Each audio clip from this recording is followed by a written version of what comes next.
Hello everyone and welcome to a video I am extremely excited about. Some of you might be noticing that there's a different go-kart, a different person on the screen, and right here at this moment I'm trying to figure out why it is that I am so slow and determining what kind of excuses I can make for that. As you can see my thinking face right there, but now I want to get into some of the highlights that we're going to see in this video, and as per usual we have people spinning out at the hairpin.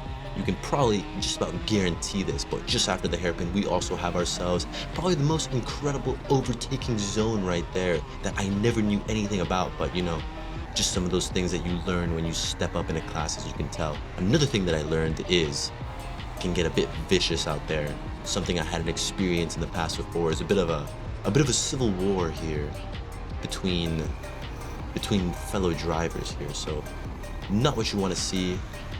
But at the same time, this is completely distracting me of getting lined up. But at the same time, one thing that I really needed to focus on, as you could tell, is keeping it within the track limits. As you can tell, I was clearly starting to get used to the brakes on this tricky turn one right here. But first, I want to get started with the qualifying session. I want to talk about how the warm-up went. And you can probably tell that usually we're a bit more at the top, and we are just about at the bottom here. Now, is that maybe because of the tires?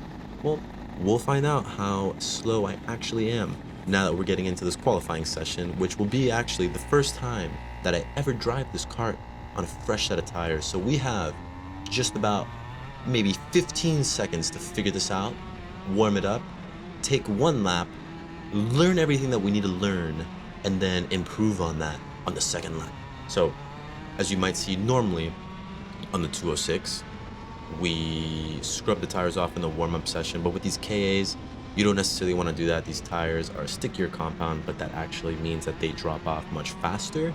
So you want to just wait until the last moment where you absolutely need that new set of tires on it. So right here, just getting things figured out. And one of the things that we might be noticing right here is that I'm catching someone. And for those of you that know math, that means that if I am catching this person and I don't just go completely off in the next lap, I will not be last.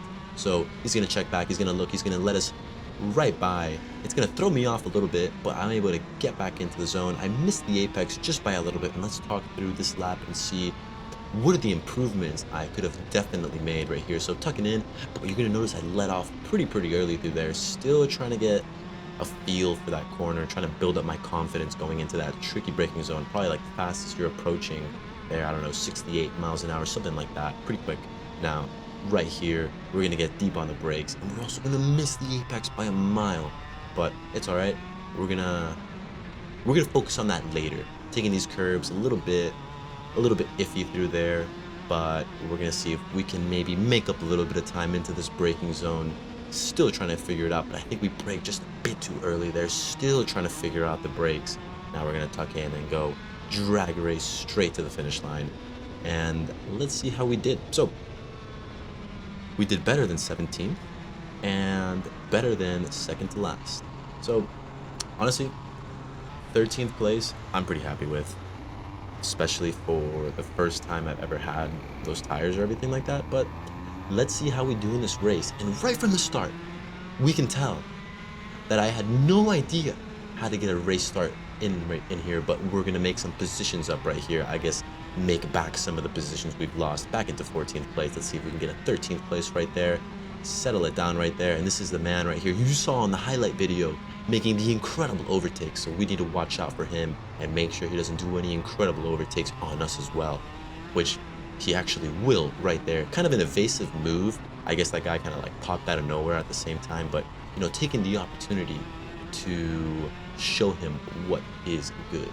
Now, as you can tell, this guy's trying to fight back. I'm gonna get a position sent in on me, but I think at this point we have survived the first lap, and we're just gonna try to get settled. We're gonna try to learn as this guy almost gets super sideways on the brakes, and with the 952 also as well. I try to send it in on the inside, but he's just gonna close the door on me. I should have probably just tucked in from the back and maybe instead try to make a move into this hairpin here. But because I try to go in super narrow through there, I lose this momentum, and as people spin out behind me, I lose that momentum, and I'm not able to give myself the opportunity for that hairpin up front. But it's all right, we're still learning, and I'm still trying to get used to these tires and trying to get a bit more of a feel for it. It all takes time at the end of the day, right? Some seat time, and the tires I was using before on the warm-up, they did only have one race day, one practice on them, but that race day in practice was a year ago, almost flying off the track right there, but we're able to keep it within the limits. Now, kind of the game plan right here is, for the first race, I'm still kind of getting comfortable with the pace, with the speed. We make up an incredible position right there, by the way. And I'm just trying to understand how the kart handles under these tires and everything like that, and think about some of the setup changes I might be able to make for the heat. So what, for those of you, I mean, maybe a lot of you do race these things, as I make up incredible positions through there, take advantage of the situation right there. But for those of you who have been watching my 206 videos, those tires that we use are R70Bs. Sorry, R70s. These are R60Bs. Now, what that means is those R70s, they don't drop off as fast. Kind of like what I was saying earlier on, as I get a dropping off myself in the positions here.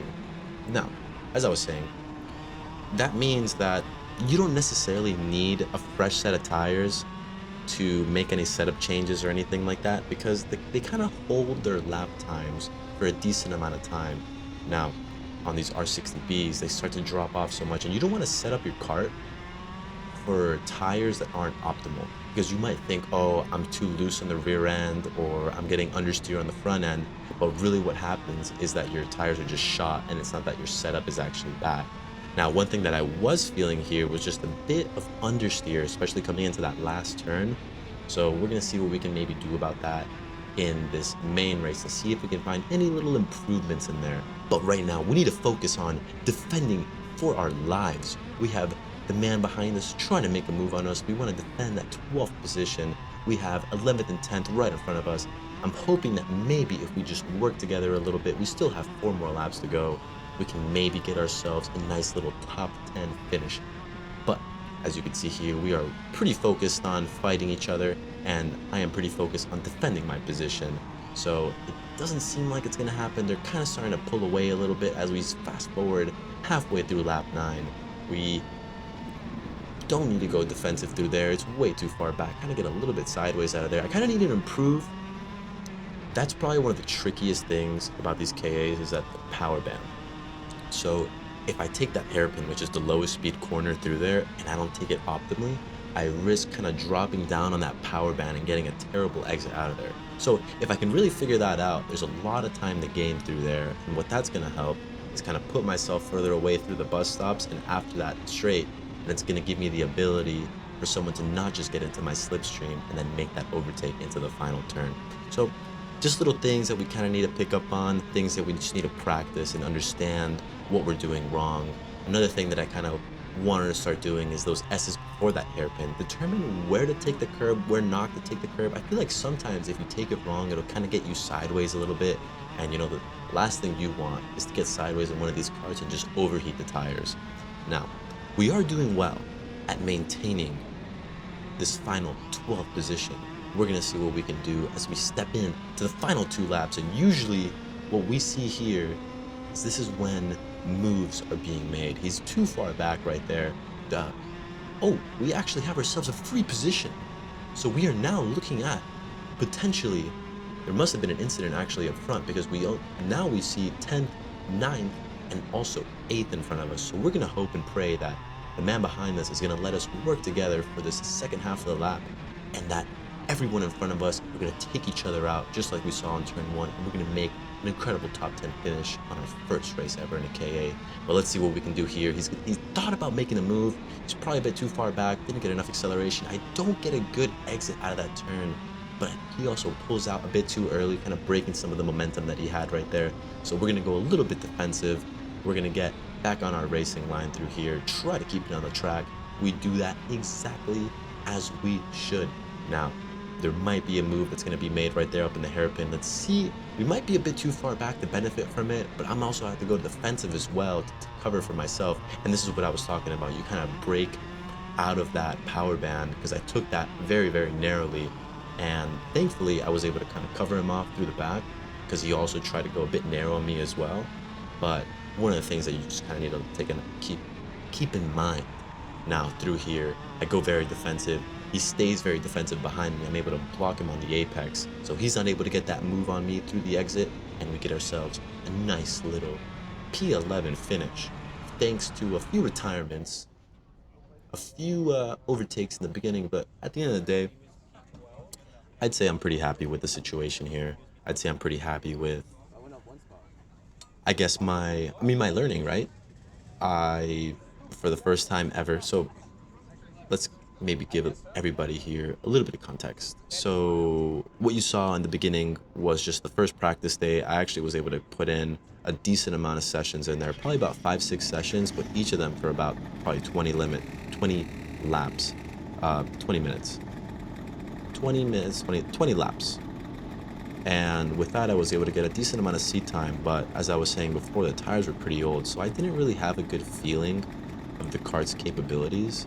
But getting into these races, I was able to kind of understand where I was at with the kart and then kind of make some changes in the setup to maybe just feel a little bit better right here. But as we see here, we have ourselves an on-track incident. We have the man who was behind us in the race. This guy almost drops a wheel through there, actually.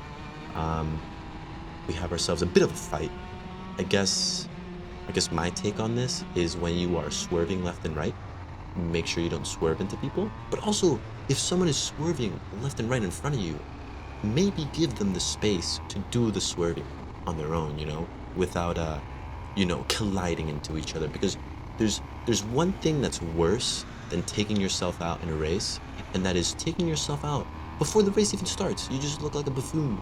But because of all this fighting, we are unable to line ourselves up, and they do not give us the ability to do so. So we are, as you can actually look behind us, there is probably about 5 kart lanes behind me. So we're going to see what we can do. We don't have much of a threat from the back, but let's see if we can make up any positions through here, taking that inside line, and I kind of get slowed down right there through the apex, and we're just not able to make a move. But we also don't get overtaken. So a little less overtakes from the previous one, but we also didn't get overtaken like 3 times on the start as well. So at the end of the day, still pretty good. Still in a really good position. We're still right up there with the whole pack. So we just got to kind of be smart, not make any stupid moves, and see if we can stick with everybody and kind of keep the pace up. He's going to go a little bit defensive, but he's going to realize that I am no threat to him at the moment. So once again, just tucking in on the straight, try to get as much slipstream as possible. Now, one of the things that I was kind of noticing, I guess maybe it was also with the fact of like the inconsistencies that I was taking that final turn, is sometimes I'd get a really good drive out compared to the other person, sometimes I wouldn't. Now, is that maybe something to do with the setup that I have in the rear? Just kind of things to maybe test out, but things to also notice and see if we can make any improvements on that. Right here, going side by side, I'm going to let off because I'm not going to go and just send myself off into those turns. We're going to play it safe.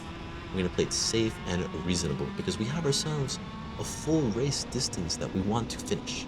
Now, coming in right here to this braking zone, I get a little bit too deep on the brakes. I think I might have actually kind of panic braked, maybe just a bit, when I saw that I was kind of reaching in the back of him.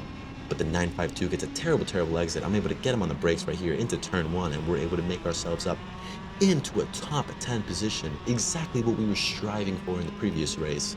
Now, the next thing that we need to do is, as I was saying before, finish the race. So the 917 kind of taking a little bit of a narrow line through there, which is going to allow me to kind of get nice and close to him through the bus stop.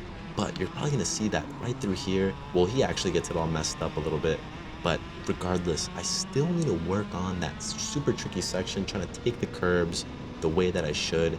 And you might have noticed that I also lost a bit of the balance on the kart, and I need to, just some of those things that I need to fine tune and kind of just work on to improve and better my race pace and just overall lap pace. Now, one thing that you might see right here is me off track, doing a little bit of a bulldozing right there, making sure to get all the rocks in the airbox, because one of the things that I actually, you can see right by my feet, there's about a full landslide of rocks right there just flying at us, flying at the camera, in my shoes, but most importantly, to the person behind us as well. So making sure we deploy the rock trap behind us so they are unable to catch us.